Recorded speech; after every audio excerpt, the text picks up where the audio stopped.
Hi friends, beans பருப்பூசலி வெண்டைக்காய் கத்திரிக்காயெல்லாம் கேள்விப்பட்டிருப்பீங்க. இப்போது இதில் நம்ம பார்க்க போகிறோம் வாழைப்பூ பருப்பூசலி. அது செய்யறதை பார்க்கலாம்.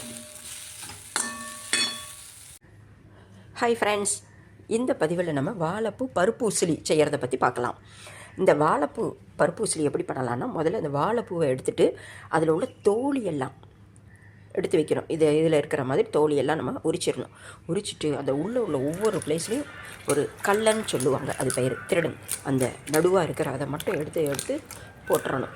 போட்டுட்டு அதுக்கப்புறம் அது கருப்பாயிடும். அதனால் நம்ம என்ன பண்ணணும், நல்ல தண்ணி எடுத்துட்டு மோர் கொஞ்சம் விட்டு அதில் இதெல்லாம் பொடியாக கட் பண்ணி அதில் போடணும். நைட்டே நம்ம இந்த மாதிரி வேலையை பண்ணிட்டோம்னா நல்லாயிருக்கும். இது கொஞ்சம் சிரமமாக இருக்கும், பட் ஆரோக்கியமாக இருக்கும். இந்த வாழையில் நம்ம எந்த பொருள் எடுத்தாலும் அது ரொம்ப ஆரோக்கியமாக இருக்கும். வாழை இலை, வாழைத்தண்டு அல்லது வாழைக்காய் எல்லாமே ஆரோக்கியம், டைஜஷனுக்கு ரொம்ப சிறந்த உணவு அப்படி சொல்லுவாங்க. ஸோ இப்போ என்ன பண்ணலாம், இந்த வாழைப்பூவை நல்ல பொடியாக கட்டி எதுக்கு நம்ம மோர் தண்ணியில் போடுறோம்னா அது கருப்பாயிரும். அதனால் அந்த வாழைப்பூ கட் பண்ணின உடனே கருப்பாயிரும். ஸோ அது கருப்பாகாமல் இருக்கிறதுக்கு நல்ல தண்ணி எடுத்துகிட்டு அதில் கொஞ்சம் மோரை விட்டுட்டு, கொஞ்சம் மோரை விட்டால் போகிறோம், தயிர் விட்டோம்னா அப்புறம் நல்லா கலக்கிட்டு இதெல்லாம் பொடியாக கட் பண்ணி அதில் போட்டு வச்சிடணும். அப்புறம் பருப்பு உசிலி பண்ணுறோம். அந்த பருப்பு உசிலினால் என்னெல்லாம் பருப்பு, நம்ம துவரம்பருப்பு, கடலைப்பருப்பு, 2 பருப்பு தான் நான் இங்கே போட்டிருக்கேன். ஸோ நல்லா அதை ஊற விட்டுறணும். ஒரு அரை மணி நேரம் நல்லா ஊறின உடனே அதுக்கப்புறம் அதில் நம்ம மிளகா வத்தல், கொஞ்சம் கல்லுப்பு சேர்த்து அரைச்சி வச்சுக்கணும்.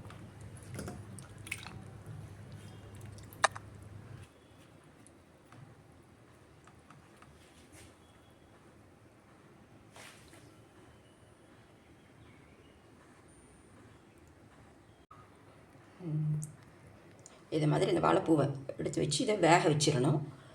இது பருப்பெல்லாம் நம்ம அரைக்கணும். இதில் கொஞ்சம் கல்லுப்பு போட்டுக்கணும், மிளகாவத்தல் போடணும்.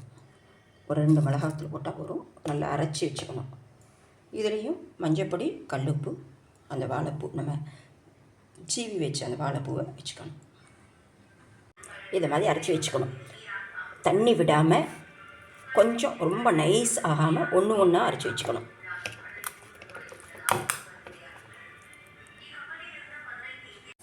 இது மாதிரி இழுப்புச்சட்டியை போட்டு நல்லா எண்ணெயை விட்டுக்கணும். எண்ணெயை விட்டுட்டு இந்த நல்ல எண்ணெய் காயணும். காய்ஞ்சதுக்கப்புறம் கொஞ்சம் கடுகு, உளுத்தம் பருப்பு போடணும். இதில் நெய் வேணால் கொஞ்சம் விட்டுக்கலாம். இது நல்லா சுவையை கொடுக்கும். நெய் கொஞ்சம் கடுகு, கொஞ்சம் ஜீரகம், இது நல்லா வெடிக்கணும். வெடித்ததுக்கப்புறம்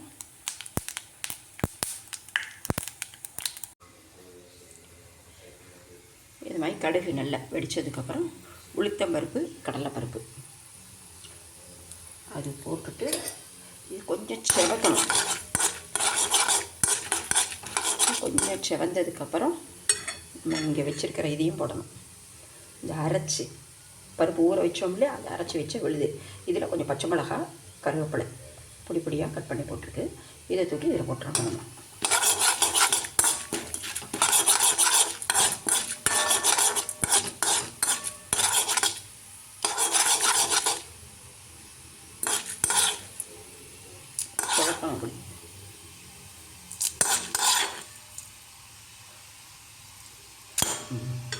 அப்படி வந்ததுக்கப்புறம் இது விழுதையும் எடுத்து போட்டுறோம்.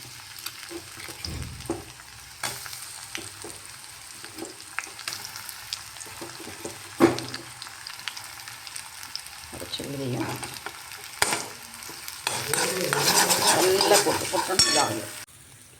இது நல்லா உதிர ஆற வரைக்கும் அப்படி அதில் உள்ள வாட்டரெல்லாம் வற்றிடும். வாட்டர் வற்றி போய் அப்படியே நல்லா உதிர ஆகும்.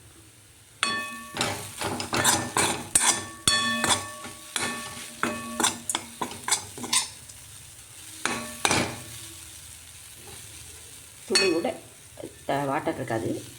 ஸோ இதில் நம்ம உசிலியும் போடணும், வாழைப்பூ. ஸோ இதுக்கு பருப்பு உசிலி இது பேர். இது எவ்வளோ உதிராக இருக்குது. இது அரைச்சி வச்சு அந்த விழுது இப்போது இது வந்து நமக்கு வேக வச்ச வாழைப்பூ, இதை எடுத்து இதில் போடணும்.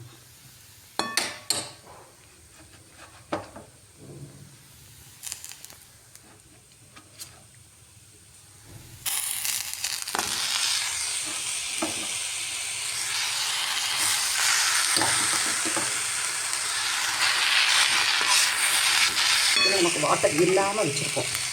ஸோ இதை இதில் போடும்பொழுது கரெக்டாக இருக்கும். வாட்டர் இல்லாமல் மஞ்சப்பொடி, உப்பு, கல்லுப்பு போட்டு வேக வச்சுது.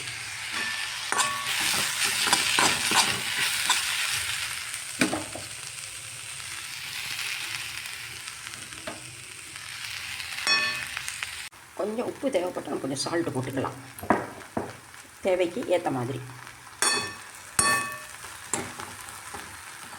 இப்போ இது தண்ணியெல்லாம் உரித்து நல்லா அருமையாக இருக்கும் வாழைப்பூ பருப்பு உசிலி. ஸோ இந்த வாழைப்பூ வந்து ஜீரண சக்தி அதிகரிக்கும், வயிற்றில் உள்ள கல்லெல்லாம் கூட கரைக்கும்னு சொல்லுவாங்க வாழைப்பூ அது. அப்புறம் ப்ளட் சர்க்குலேஷனுக்கு ரொம்ப நல்லது வாழைப்பூ. ஸோ இன்னும் இதில் உள்ள பலன்கள் வந்து ரொம்ப அதிக பலன்களை கொடுக்கும் வாழைப்பூ. ஸோ ஈவன் கொஞ்சம் பேர் வாழைப்பூ ஜூஸ் கூட எடுத்து சாப்பிடுவாங்க. ஸோ அதுக்கு இதை நம்ம சாதத்தில் பிசைஞ்சு தொட்டுன்னு சாப்பிட்டா அருமையாக இருக்கும். நல்லெண்ணெய் விட்டு கூட சாப்பிட்லாம், நெய்யை விட்டு சாப்பிடலாம். ஸோ இந்த வாழைப்பூ பருப்பு உசிலி அருமையாக இருக்குது. நீங்களும் செஞ்சு பார்த்து சந்தோஷமாக வாழ்க்கையில் சாப்பிட்டு ஆரோக்கியமாக வாழணும்னு பிரார்த்திக்கிறேன். தேங்க்யூ மக்களே. நல்லா பார்த்து அருமையாக செய்யுங்க, கமெண்ட்லேயும் போடுங்க. Thank you very much. கொஞ்சம் பேர் இது கசக்கும்னு சொல்லுவாங்க, அதெல்லாம் அசல் கசக்காது. ஏன் அப்படின்னா பருப்பு உசிலி இருக்குது, ப்ளஸ் உப்பு காரம் எல்லாம் சேர்ந்துருக்கு. ஸோ அருமையாக இருக்கும். செஞ்சு பாருங்கள், செஞ்சு பார்த்து ஆரோக்கியமாக மகிழ்ச்சியாக வாழுங்க.